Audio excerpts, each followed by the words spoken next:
Have you seen some great bumper stickers out there? I have. Honk if parts fall off. Beautiful. I was an honor student. I don't know what happened. Another one caught my eye. If there's no golf in heaven, I'm not going. Reminds me of the dad who asked his 3-year-old what he thought heaven was going to be like. And the boy said, heaven is where everyone drives a monster truck all the time. Heaven. Do you ever think about it?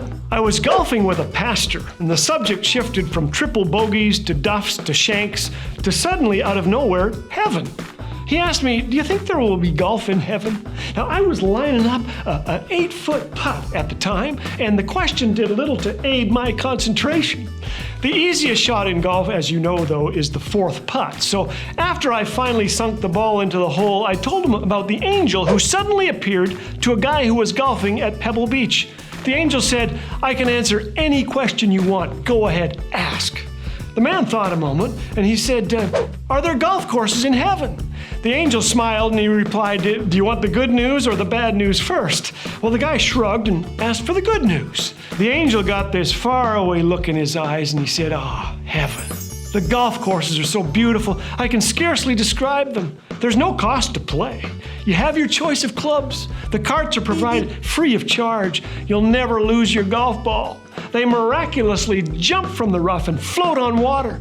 You can adjust the size of the holes. The cups are 8 inches in diameter if you want. The golfer smiled. Then he frowned. He said, what's the bad news? Well, the angel said, I booked you for a tee time in 4 minutes. Well, the pastor laughed a little longer than I thought he would. Then he backed away from his ball and he made an honest admission. He said, Callaway, I don't really want to go to heaven. All that worship, it seems boring to me. Well, I am seldom speechless, but I was. Because, we earthlings cling to this life. We try desperately to preserve and prolong it. We spend billions a year trying to stall chronic baldness and halt the inevitable onslaught of old age. The global anti-aging business will hit $200 billion this year.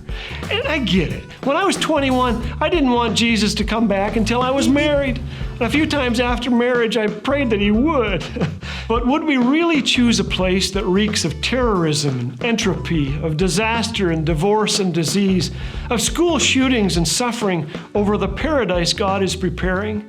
If so, the devil has completely blinded us to the realities of what heaven is like. The Apostle Paul said that to depart and be with Christ was far better than staying earthbound. Ecclesiastes 3:11 tells us that God has placed eternity in the human heart.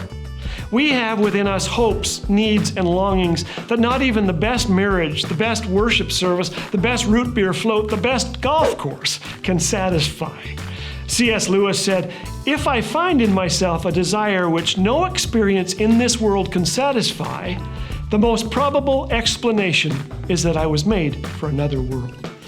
I think the angels shake their heads when they see us clutching tightly to the stuff of earth, dreading the awesome home God is preparing. It's a little like trying to explain the pleasures of driving a Ferrari to a kid who would rather play with a cardboard box.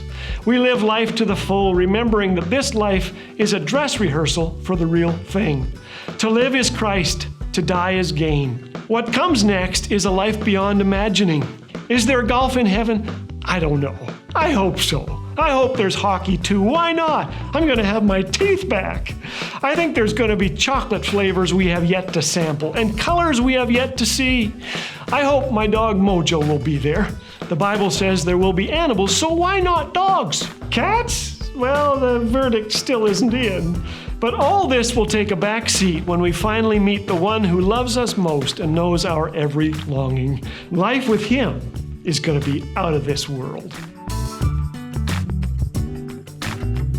You want to help make stories of hope and joy available around the world?